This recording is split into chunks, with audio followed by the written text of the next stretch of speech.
Hello, welcome to our classes. Good morning. हम लोग class 9 lesson 9 बल तथा गति के नियम के बारे में पढ़ रहे हैं। इसमें हमने पिछली वीडियो में गति का तीसरा नियम पढ़ा। आज हम क्या पढ़ेंगे? संवेग संरक्षण का नियम पढ़ेंगे, law of conservation of momentum. तो संवेग संरक्षण के नियम के बारे में पढ़ेंगे, जानेंगे, समझेंगे कि संवेग संरक्षण क्या है और इसे हम कैसे आसानी से लगा सकते हैं। तो संवेग संरक्षण का नियम क्या है? इसके अनुसार क्या होता है कि जब दो या दो से अधिक वस्तुओं में पारस्परिक क्रियाएं होती हैं, क्या होती हैं? पारस्परिक क्रियाएं होती हैं और उन पर आरोपित बाह्य बल, क्या बाह्य बल, कुछ कह रहा है ना, बाह्य बल शून्य होता है, तो उनका कुल संवेग हमेशा नियत रहता है। क्या होता है? उसका संवेग हमेशा नियत रहता है। इसे हम पहले समझ लेते हैं कि संवेग किसे कहते हैं। संवेग किसे कहते हैं कि किसी वस्तु के द्रव्यमान एवं वेग के गुणनफल को संवेग कहते हैं। इसे P से प्रदर्शित करते हैं। तो P बराबर होता है, मान लीजिए क्या है? द्रव्यमान। द्रव्यमान को हम मानते हैं किसी वस्तु का द्रव्यमान क्या है? m है और इसका वेग मान लेते हैं v है। तो ये क्या हो जाएगा? P बराबर mv, मतलब m इंटू v। क्या है? ये बता रहा है ना कि तो किसी वस्तु के द्रव्यमान एवं वेग के गुणनफल, मतलब कि द्रव्यमान और वेग के गुणनफल को ही संवेग कहते हैं। इसलिए हम कह सकते हैं कि P बराबर m इंटू v।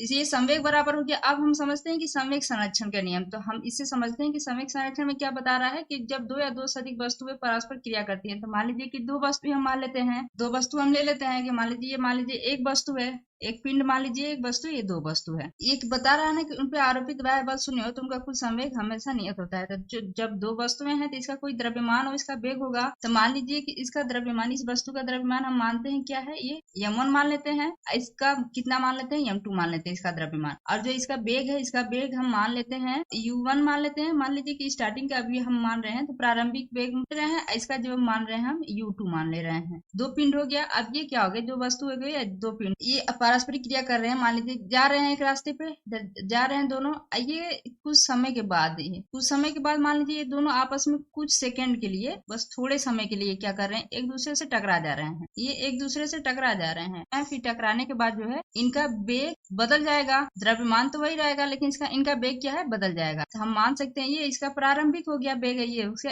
अंतिम वेग हो गया। तो मान लीजिए वस्तु जब बदला है इसका, तो इसको हम मान सकते हैं इसका द्रव्यमान मान लेते हैं m1, इसका m2, लेकिन वेग तो चेंज हो गया। इसका वेग क्या हो जाएगा? ये v1 हो जाएगा, इसका क्या हो जाएगा? v2 मान सकते हैं। या मान लीजिए प्रारंभिक वेग ये हो गया आपके टकराने के बाद अंतिम वेग। तो ये इन दोनों का जो योग होता है वो क्या होता है? वो बराबर होता है। इसको हम कह सकते हैं m1 u1 plus m2 u2 बराबर होगा m1 v1 plus m2 v2। यही क्या है? ये हमारा संवेग संरक्षण का नियम है। तो इससे हम कह सकते हैं कि दो वस्तुओं के संवेग का योग, जैसे दो वस्तुएं हुई, इन दो वस्तुओं के संवेग का जो योग है, ये संवेग का जो योग है वो टकराने से पहले, मतलब ये टकराया यहाँ पे वस्तु, ये टकराने से पहले और टकराने के बाद, मतलब टकराने के बाद ये हुआ, टकराने के बाद बराबर रहता है। मतलब इसका और इसका दोनों जो है संवेग जो है बराबर होता है, जबकि उन पर कोई बाह्य बल या असंतुलित बल कार्य न करे। एक शर्त यही है इन पे कि इस पे कोई बाह्य बल कार्य नहीं करना चाहिए या असंतुलित बल कार्य नहीं करना चाहिए। इसे ही हम संवेग संरक्षण का नियम कहते हैं। इसे संवेग संरक्षण का सिद्धांत भी कहा जाता है। Thank you for watching. Please like and subscribe my channel.